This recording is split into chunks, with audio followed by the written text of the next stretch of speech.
Alright guys, so I'm finally ready for a garden tour. I know it's been a while. I didn't really do any during spring, but if you're following us on Instagram or some of the other YouTube videos, then you were able to see some of the spring harvest that we had. And now we're kind of leaving spring, going into summer, and this is where it gets super exciting because now things are starting to pop. We're starting to harvest a lot of those spring plantings that we did, and we are putting in the summer plants. So the greenhouse has been full. The seedling rack has been full. So I started early this year. So I started about February. We're in 7B here in Northeast Mississippi. So I have a longer growing season, but I tried to start everything a couple weeks early this year just to see what would happen. And I've been extremely happy with that. Really set up this year with grow lights and a growing area where I could start seedlings. We have the potting bench ready. We have a mini greenhouse to help, and the bigger greenhouse. It's not very huge. It's one of those cattle panel hoop greenhouses, but it's very helpful for the overflow of plants. Plus, I do a lot of intercropping and I do a lot of succession planting here on the Wildwood Wonder Cottage Homestead. So we're going to go through all the different garden areas that we have. We have 3 main that are for vegetables and perennials and annual vegetables, and we have started a new garden that we are going to introduce you to during this video. So it's time to see what's going on here, and we'll go ahead and we'll get this video started. So one thing that we were successful with last year was Brussels sprouts, and so I did them in the fall and didn't quite make it until the frost just took out the plants, and we weren't able to. We had Brussels sprouts about that big, if you can see that, about that big, and we lost all of them and the plants turned to mush. So this time we started super early, and I decided, just seeing how that worked out, that I was going to try them in all of my big containers and grow them up through these tomato stakes. And so far they are doing well, and we can see that, well, if I can get it to zoom in, that we have got Brussels sprouts starting to form. So excited about that. And then we also have inside of here our purple basil, and then once the bottom leaves are removed, then we will start to do our string beans there. Love string beans. So I got some aloe vera here. Same thing here. We tried some sweet peas, but they didn't quite make it. Oh y'all, look at our little friends. Hello there. Look at them just doing their job there, and that's why we want them there. They're going to get all the bugs that we don't want around here. So same thing, Brussels sprouts. We also have the purple basil there. This was more successful with the string beans here. I mean, not string beans, sweet peas here. Going up, this plant's about had it, so it will be removed soon as I see what's going to happen here at the top. And if that's not successful, then I'm going to be pulling that. These are beefsteak plants that came back from last year, that came back from the year before, and once you get a beefsteak plant, you will always have one. So I've been taking these, and because they get really massive and tall and they smell wonderful and they're beautiful, I hate to get rid of them, so I've just been moving them to a different location. Same thing, and I think that's also why there's so much at the bottom that wasn't intended to be there, that it's kind of taken away from this Brussels sprout. And this Brussels sprout does not get as much light as the other 2 that you just saw. So here we have our sweet pea, and then we have leeks over here. So that's an experiment. And then this is my purple basil that will go in here in the edge. And then here we have, if you saw our sweet pea harvest,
We have harvested for the second time, and we are now about ready for a third harvest. And this is off of our arch here on both sides. So we have sweet peas. I went ahead and planted a mini cucumber for the kids to snack on up here because it's just really easy for them to have access up here on the porch. So it's gonna go around there. And this is green beans here.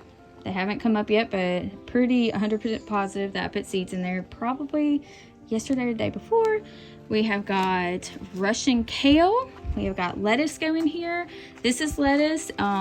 If you were on Instagram and saw our awesome radish harvest with the pops as they came out of the ground, that was there. So I always plant radishes and lettuce together, and the radish always comes up and then the lettuce comes up and is ready. So, and this is about ready to harvest for the first time. Cut those off and we'll have more grow up. Here are some radishes that are left. They have gotten really bitter right now because of the temperatures, but I'm letting them grow because I want the seeds and I also want the flower heads. I want to see what color these are going to become, and that will make sense in a minute when we go over here to this other bed. And so more lettuce, radishes, and more Russian kale. And isn't that beautiful? Isn't that just like, it's almost ornamental as well. So this is a super sweet tomato that we did from seed, and I really just honestly don't know where to put that guy, so he's just resting right there. Turnip greens that popped up this spring and left over, I'm gathering the seeds from them, so the seed pods is what I'm saving. And this one's ready, and then we were waiting on these, and while they're here, we might as well enjoy these flowers because the pollinators are loving them. And then we have got green beans that are showing up here.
And they are going to be planted all throughout there, and there's a couple in here, I believe. And let me see. That's a weed, so that is not it. But I had planted some beans in here, I thought. I don't see them, so I guess I'm mistaken. Once again, beefsteak plant. You have one, you'll always have one. So here we have, this is a volunteer kohlrabi that was left over from last year. So I did not plant that there. It just kind of showed up, but we like kohlrabi leaves, so that's going to be fine. These were just extra onions that I had, and I just popped them in here because I honestly didn't know what else to do with them. More Russian kale. The turnip green that showed up volunteer. And then here we have chives and my sweet little cactus. He's trying to bloom, or she, however that works. Purple basil, another Brussels sprout, and attempting the sweet peas. And then more sweet peas. This is long-lived spinach that I'm gathering the seeds from, so that's why it's still there. More sweet peas there. And then we have Swiss chard. The Swiss chard has been beautiful here. It's worked great. And this is cress, and it's beautiful. And the pollinators have loved it, so I've left it for them. And then more turnips right there, turnip greens, what we call them here in the South. So, and then there are green beans planted all throughout here. Okay, so if we'll just go over one, just to give you a reference, this is where we are now. I just kind of weaved through there, but this is the whole porch. And then I'll do another shot from that end. And then over here, I attempted twice to do carrot seeds. I knew that the pack was probably not 100%. It was an older pack, so, but it's okay. Guess what's gonna go there? Those green beans. Love green beans. And then sweet peas here. And then right here we have 2 volunteers. So this has got to be a cherry tomato, which would have been a seedling or seeds off of the cherry tomato that was here last year. And so it's wanting to grow there. I'm gonna let it. We're gonna see what happens, because I love experiments and just, you know, letting things kind of do their thing. So I'm gonna put a tomato cage here, and we're gonna see how that works out. And then also was this squash, which is probably going to be a spaghetti squash, because they tend to show up everywhere. Because we throw our spaghetti squashes, or the leftovers and all the meat and stuff that we don't use, into the worm compost. So when we use the worm castings, of course we have a lot of squash. I have not purposely planted spaghetti squash in years, because I never have to. They just kind of come up and just do their thing. This year the experiment is going to be, will it go over this and into the quail cage? And I don't know how we're going to get them off of there, but we'll figure it out. More sweet peas. And then this is kohlrabi. So I only had a few white kohlrabi that came up in the seedling tray, and so they are growing here in this one. And then we're going to have green beans, and then once again we had some squash that volunteered in other places. I dug it up and I put it here, and we're gonna see just what happens. I just think it'd be really cool to have squash growing across the quail cage here, and I figure we can just get one of the ladders and go up there and get it. So here are some more volunteer cherry tomatoes that I found, and I'll show you that right now.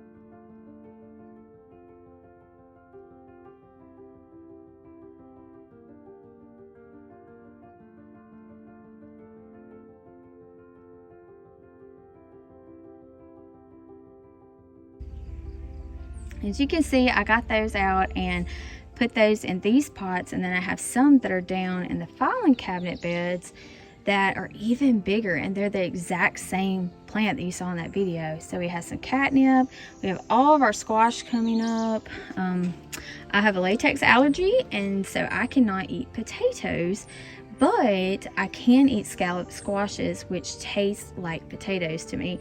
So I always make sure that I have plenty of those. We have some extra leeks. We have got some tarragon. So this came from Vermont Seed Company. I have no affiliation with them. I just really like using them. I've loved all the stuff I've ever ordered from them. So I got French tarragon this year, and we've got a bay leaf tree, which is going to go in the chicken orchard, or soon to be duck orchard. That's a whole nother video right there. So right here we have dandelion. Dandelion to me is not a weed. I grow it on purpose. I let it show up. I let it seed, because I do collect the leaves for uses in teas and tinctures and all that good jazz. And we eat the flowers. So here we have carrots, and right here, see, And you mulch, and just slowly, it's one thing I love about the beds is when you do finally find a weed that you missed, then you just, you know, so it's not that hard to get it. And then here's the carrots, and once again, one of those Instagram videos of the seeds, I had no clue what they were. They all got spilled in the box, and I just randomly, it's like I didn't randomly put them in, but I just didn't know what the seeds were. I have these lettuces growing in between these tall carrots, so hopefully they will not be getting bitter before we can harvest them, since they have this nice shade in between here.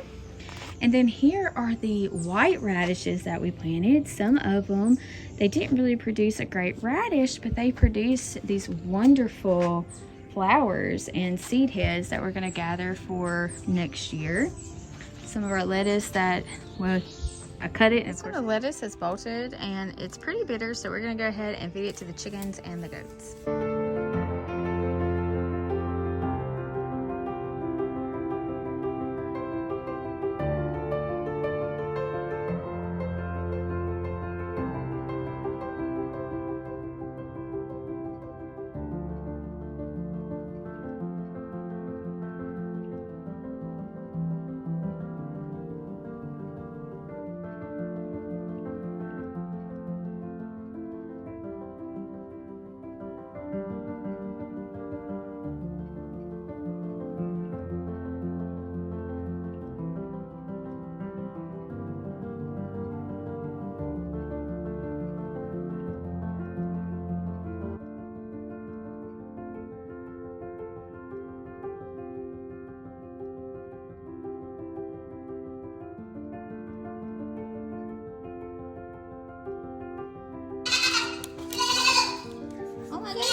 Coming back up, but look at that, and the pollinators absolutely love it. This is almost like a white purplish. See that beautiful purple that's on there? Isn't that amazing? So like I said, the honeybees have been all over it, all the pollinators have been all over it, so why not leave it? We'll just leave it. So back up to give you kind of a reference of the patio here and all the garden beds. And of course, as things come out, as the lettuce can no longer be here because it's going to be super hot here, especially in the end of like middle of June on into August. August is actually our hottest month. You think it would be July, but it's really August. It's just sweltering. We won't be able to have lettuce anymore in these beds, so we'll be transitioning into another vegetable that can handle that hot weather. So you'll have to come back and see what I'm going to put in there.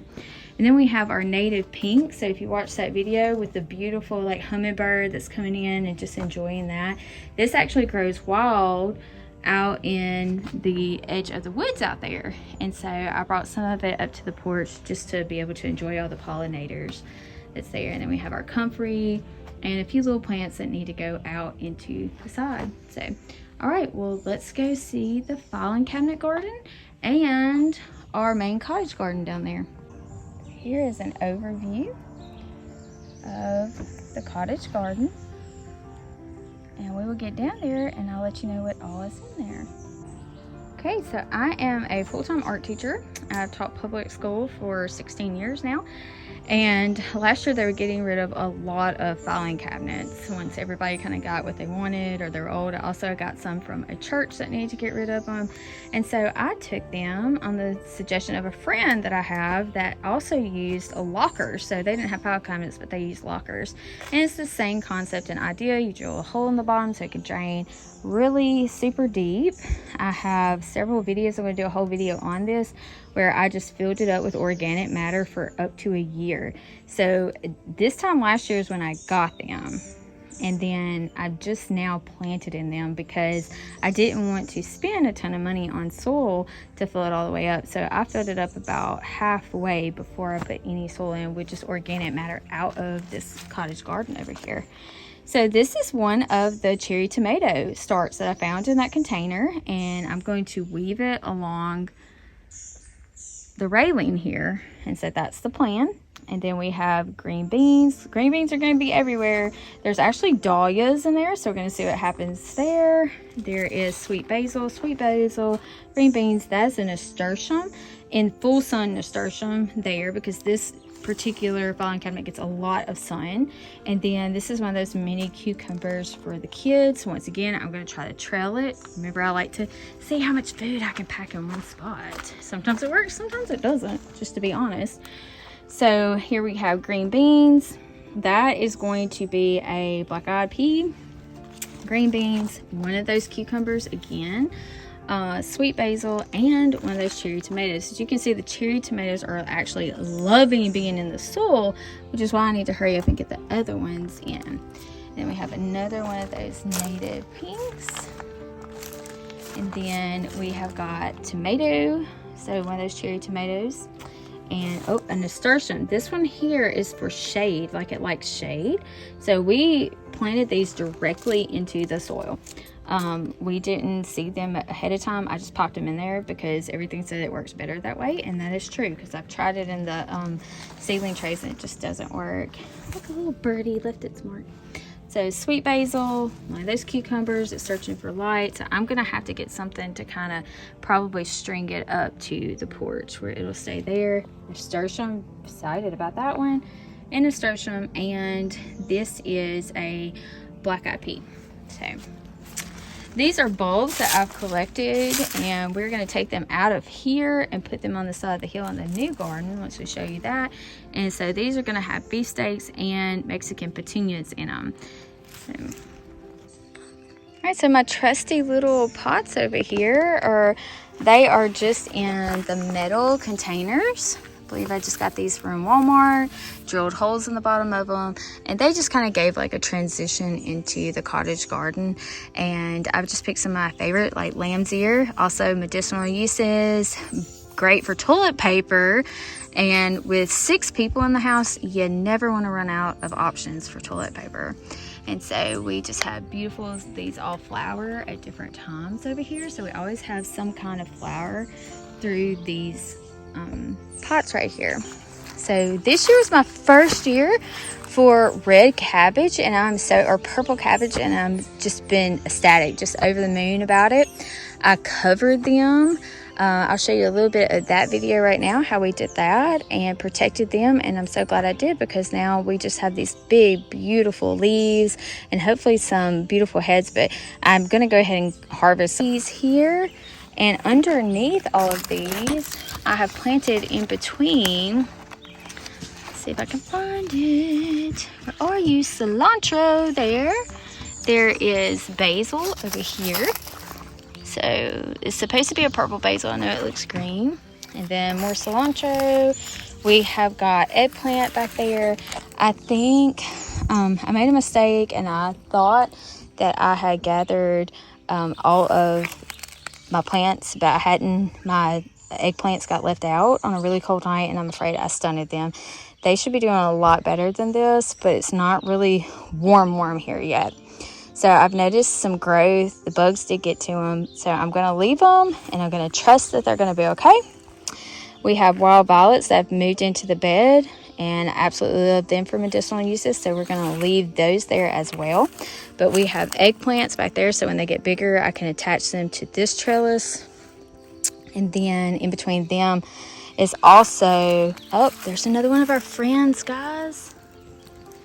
This is what I love. I love this, because this is what I get to see every day, and I'm so glad that you're getting to see it with me today. Isn't it just beautiful? Love, love, love. Okay, so we have eggplant. We have got, this is cayenne pepper. So these are actually from peppers that were grown by my mother-in-law. It was the seeds off the cayenne. Her cayenne peppers, and she didn't get any this year, so I'm glad that I actually did seed them, because that way we can have them. We also have green beans that are popping up here. They're going to be showing up. So cayenne, cayenne, cayenne, cayenne, and then all the eggplants and all the green beans that are through here. I'm going to stop for a second, and we have this big beautiful bee balm over here, and I believe those are blazing suns or blazing stars, and I'm not really sure. And this is the first year I've ever seen them, because our neighbor's cows got out, which is kind of common, and they came over last year and they ate that whole bed down, so I never got to see a bloom. So I'm pretty excited about that this year. So I'm not really sure what color they are or what's going to happen, because I don't really remember. I'm pretty sure they're yellow and orange. I'm going to butcher this, okay, so please forgive me. But rodondulas, I'm going to put it below, because I just ruined that. But we're going to try those this year here and see what happens. I did those from tiny little bulbs. And so we have a patch here, and we have a patch here. This is our purple kohlrabi, so it just exploded this year and did great. We had some oblong ones, but the middle is still good for a coleslaw, and we can still eat the leaves. And we have some beautiful round bulbs coming. So look at that. Isn't that nice? Look at that one back there. Wow. So it's pretty good. All through here. Another one back there. So pretty excited about that. And then the cabbage. And of course, once the cabbage is ready, once the kohlrabi is ready, then this will transition into squashes. So all those squash seedlings that you saw up there. And then we also planted cilantro and you see purple basil there. So, and then more eggplants. They're just kind of hidden in there. Don't know if they're gonna make it. They're just kind of leftovers. And they're beautiful cabbages. They're just so pretty. Even as an ornamental, they're really nice. So I would be tempted to just plant them as just a pretty plant to look at. Lots of onions. Me and the girls are out here. We planted over 200 bulbs. Okay, so weren't sure which ones were going to make it and which ones weren't. We just I just did it, and this is what happened. And we have got a ton of onion now. So these are zinnias that came up from last year. So that was the whole plan is I planted zinnias there, and then I just wanted them to reseed every year. I love those for cut flowers. So those are right there. Then we have this purple sweet pea. Isn't that awesome? They did really well this year. I planted them a lot earlier, so they seem to like cooler weather, really cool weather compared to the green ones. And then there's some lamb's quarter that I'm going to just sit there because I love lamb's quarter. Okay, and so now, and that's poison ivy, and I don't touch that. So Carl's going to have to come out here and get that because I don't do poison ivy. I've been working all around that spot trying not to get near that. And then we have got broccoli and cauliflower that is mixed into here.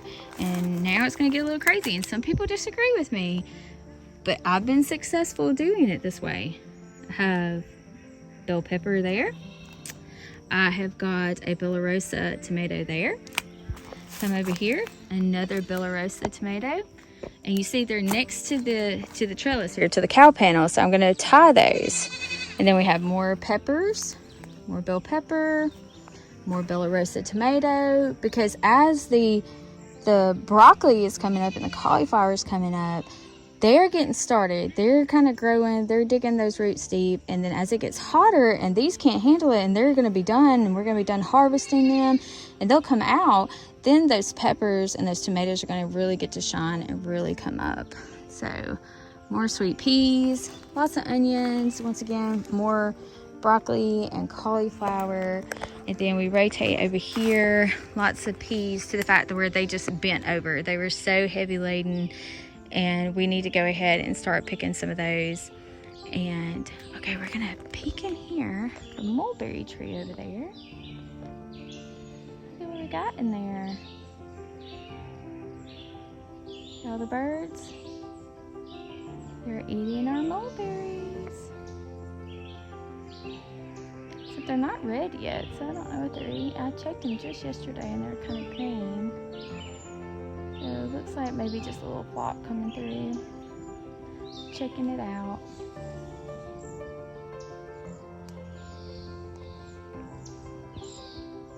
And those are the grapevines behind there. But onions, more bell pepper. Let's see, I think I did another one here. I need to come weed some of these. Maybe that's the only one I got in here. I don't see another one. If I do, it's down there. And then once again, once all this is done, we'll start rotating. Once the onions are pulled out, it's just gonna all those summer vegetables. Okay, so here are those zinnias, and then we're gonna go over here, and we have this big, beautiful bee balm right here, and it has done great. And then we have more onions. This is the other side there where we had the Bellarosa and the bell pepper and all the onions. And then here we have onions. We also have broccoli and cauliflower, sweet peas. As you can see, whoo, see, I think I got them all. And then I find where I didn't. They just surprised me. And they grow so fast and then they bend over. Now this bed is not doing as well as the others, and mostly it's because it just doesn't have all the nutrients that the other ones do. So the other ones were amended, more soil was added last fall, and it sat there over winter. And this one we just kind of ran out. So once all the onions are out and once all the broccoli and stuff is out, then we are going to go in. We're going to add more soil, more amendments, and really get it going and get it like growing, because it does have that potential. It did some really good squash last year, so I know that it can. I also did put a Bella Rosa in here, I'm pretty sure, right there. And so like I said, all these sweet peas are along here. And I'm pretty positive I put some black eyed peas through here as well. And the end has got some zinnias, and also I'm pretty sure black eyed peas there. And then see, and I just staked that one up the other day, so there's some sweet peas over there that went down. Okay, here we have onions, we have more sweet peas, we have this nice trellis that goes all the way across, and then we'll pull those out and we'll put probably a squash right there, like a nice scallop squash would be beautiful there, and kind of trail down. And we have got wild strawberries growing there, so I'm going to leave those, which is why we haven't cut down the side until those kind of fade out, and then we'll cut all through there. And then we have got more onions. If you saw the video where I took the kids' old sandbox and changed it into a bed, that's this one. And we have some zinnias, and then once the onions come out of here, which it doesn't look like they're going to do very well, there's a couple of like decent sized ones here, then we will put probably squash in this one, and then we have all the sweet peas there. And then this right here those were IBC totes that did not have the metal cages with them. I thought I could take them, cut them in half, make them into some garden beds, but they are extremely floppy when they don't have that cage around them, and it makes them kind of unfunctional. It's a lot of soil you have to fill in them, and it just didn't work the way I thought it was going to work. So use that for if any of you have had the same idea. But I did have this, it was an old piece of fencing that we use as a prop in some of our shows, so when we go to markets and stuff, and haven't used it in quite a while. It's been sitting outside, so I decided to cut it and make it into beds. And so I've just been throwing that organic matter in there, letting that kind of die with the sun. Then we're gonna, once all the squashes are done, they should fit in here, and we'll go ahead and put soil and make sure it's like good and healthy for it. So to give you an idea of, and please excuse the grass, okay, it has been Carl's been working a lot, and then it's been raining on his days off, and we were letting all of the blooms show. So we just recently cut, because once again with the bees, we want to make sure that they had plenty of food in the beginning of spring, and so that means like lots of wildflowers that were through here, and we just cut that, but we haven't gotten to the weed eating. And so excuse that, that's normally all cut, I promise. But you can see how close our garden is to our home. Also, I feel bad about this because my van is usually not that close, it's kind of backed up, so it's back there a bit, but I had to unload some stuff when I came in. But this just lets you see our garden is at our front door. That's how we get into our home. So every day as I come by, I'm looking and I'm scanning, and I'm able to see, is anything wrong? What does it look like? You know, do I need to go check on something? And we can also see it from the deck up there. So it allows us to have like an over aerial view of the garden and allow us to be able to check on things. So when we talk about permaculture right in your zone, right by your house, this is a prime example, and you can see how much food is being grown in this just small area, really. So we had a problem to solve here, and one of it is this hill. So as you can see, we have down there is the old garden area, which if you remember from other videos, that it has flooded the past couple of years. So we have been moving everything from down there up here. And as you can see, that's there, and it slopes up, and you have the house. So problem is it is extremely hard to mow the edge, and like I said before, we usually keep it going until we absolutely just have to cut it for the pollinators. But this is extremely steep, so zero turns don't work on the side of the hill. It's extremely dangerous in the tractor to go up it without going up here and down, and same thing with a riding lawnmower and then a push mower. It's just It's hard to see how steep it is right here, but it's extremely steep. Just to let you know, I kind of busted my butt a couple of times just planting these in here. So idea, we're going to keep the honeybees going. We're going to continue with several hives. And why not create a pollinator paradise? Ooh, that sounds good. Oh, okay. This is pollinator paradise garden right here. That's what I'm talking about. So we have all the different plants that pollinators love, for honeybees, all types of bees, beetles, butterflies, hummingbirds, anything that's going to gravitate towards these beautiful scents and beautiful flowers. And we have started here on the steepest part of the hill, and we are just going to continue that way. So in the end, the whole hill is going to be completely covered in these pollinator friendly varieties of flowers. So we have milkweed, we have hyssop, we have different daylilies, we got hollyhocks that have seeding right now. We have got salvia, and we have got coneflower, and just all these beautiful flowers. I'm going to have a whole list in a blog coming up where I'm discussing why I chose the different flowers and how I chose to arrange them on the side of the hill here. And a lot of that has to do with our viewpoint. So the goal is to keep going. And the only reason we haven't is because here at the homestead, at the Cottage Homestead, we do everything with cash, or we do everything with the money we have and what we budget. So this is why things go slowly around here, and why sometimes you're probably wondering, well, why haven't they gotten to that? Well, a lot of that is just how we operate. We both work full-time jobs, and so when we homestead, we kind of treat that as like our second full-time job. And we just have to do a little bit of the projects each year and just continue to just grow them as we can. Now, if you would like to help us with this pollinator garden, I have added a donation page onto our shop, and one of the selections is bees, and you have different levels that if you feel comfortable with, and anything that is donated within those levels, you're going to get one of our postcards, and I'll show that at the end of the video. And the postcards are an original painting by me, so an original artwork by me, and as a thank you, and you can always hang those up and be a nice little print. And so if you would like to donate and help us continue to go on, because the goal is to go all the way over the hill, where this whole hillside is going to be nothing but a pollinator paradise. And hopefully eventually we'll have some steps going down that way and down this way where we have this, and we can get down to the barn and to the goats. And so we would love for you to join us in that. And if you do give a donation, we'll make sure to add you to the end credits of our next video.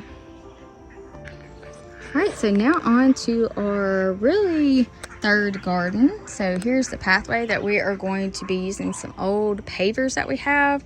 They're left over from other projects, and that's going to be a cool deal. We had a new system put in, so we've had a lot of work that has been done right here, and we're having to correct that. It kind of messed some things up. We have cleaned this out, and we are going to add more soil and kind of protect it from the house and these cross ties, and hopefully grow some things through here. But here is the herb garden. So we have got mint, we have got thyme that I planted through here that grew from seed, bee balm. Look how big and beautiful this bee balm is. Like, it's ginormous. And then we have got more broccoli and cauliflower here that I was just planting, waiting on the herbs. The herbs really hadn't gotten started when I put it here. We have more sweet peas. That is a chocolate mint right there. You can't see my steaks. How do you like my steaks? Aren't these amazing? So this was done by our Votech in the shop, and I just talked to him and said, hey, this is what I'm looking for. Do you think you could do it? They have one of, I don't remember the technical name of it, but the big router that can do the words, and they turned out beautiful. I absolutely love them. And so we have pineapple sage that's come back from last year. So pretty excited about that. We have mint, sweet mint. We have got sage that came back from last year. The lavender I did have to replace this year. It didn't make it through that snow. We have spearmint. We have thyme. Thyme also came back. Of course, mint's really good about coming back, and then that's a sweet mint. And I had to replace my rosemary. I bought a fancy culinary rosemary last year that was not able to handle the cold. So we went back to our trusty rosemary that it will handle this type of weather. As you can see, I have a whole tray full of peppers, bell peppers that need to go out, and jalapeno peppers that need to go out. And then we have got several elderberries here that we've gotten cuttings off of our other elderberry bush. And so raspberries are slowly but surely coming. So good thing, because I don't have the trellis done yet, but we're trying to get those through. This honestly is just not good soil, so it's just amending that soil, trying to get it back in there. We're gonna get some more stuff to put on there. We have got our arches here with all of the sweet peas, and then over here I'm gonna start from that end. It'll make more sense. Okay, so once again, these are those filing cabinets. If you will watch the rootings and the bulb order that I did, it will talk about the turmeric and the ginger and the Jerusalem artichokes. And these are the filing cabinets that I use for those. And so we have turmeric, and then we have got zinnias, and then there's some dahlias in here. And then these are those rungulants, and then I'm butchering that name. And then ginger is in here. And then these are volunteer squashes. So we'll see what they turn out to be, but that's them right there. And when they pop up, we'll see. I don't know what they are, don't know what type they are or anything. We have black-eyed pea that I'm gonna go over the trellis here. And in here we have got tomatoes, basil, tomato, and then okra. So they're gonna go tall. Then the tomatoes will be next, and the basil will go underneath that. And then I'm pretty sure I'm gonna go through here and plant something through here and get more bang for my buck. And then once again, we have got peas and stuff popping through there to go on the trellis. And then here we have our Jerusalem artichokes. So they are contained. So the reason the Jerusalem artichokes and the ginger and the turmeric are all in these containers is because they have to be gathered at the end in the fall and throughout the winter and then redone. So this makes it easy for me to know where they are. They're not going to spread super crazy through there, and we'll be able to contain those. But I'm pretty excited about this. So I thought that looked pretty good. And then here is the start of what will be the 1, 2, 3, third one down the hill. So this is also on a slant, if you can tell. And then we're going to go through here. I got to figure out some kind of border to do here. And then I really want this to be the asparagus bed. And all the asparagus, I have got several sheets that I'm growing in one location that I'm going to dig out. Well, they're actually in containers in the greenhouse there. And we're going to make that here. And we just started kind of like putting some soil out of the old garden. And we did that, and a big, huge storm came through, and I'm pretty sure it just washed all my good soil down the hill. So, but you know, that's the way it is. And so I've been patient this long. This is taking years to do, so I'll continue to wait for that. But thank you for coming out with me and touring the gardens for May, and hopefully in the start of June I'll be able to do another one and show you a lot more that's growing, see what all that we pulled out of the gardens, and hopefully you can see how everything is improved. And like I said, if you want to see what all we're doing, definitely follow us on Instagram, and please click the like, please subscribe to YouTube if you want to continue to see these garden tours and things that we're adding. I am working on the IBC watering totes that you probably saw in the background, where we have hooked them up to our roof, and we're gonna have the rain barrels. So we have painted them. Like I said, we do it slow, do a little bit at a time, and that is the goal this summer, is to have that 100% complete and done. And then we'll update you on the barn. We're still adding to that. So we are fixing to start doing the outside part of the barn for the egg laying chickens. And so that's going to be interesting, where they'll no longer be in the orchard with the ducks, and it's going to be just strictly a duck orchard, and our egg layers are going to be able to get out with the goats and forage within the pasture and wooded area there. So that's going to be interesting, and if you want to continue to join us, just hit subscribe. So we'll see you next time.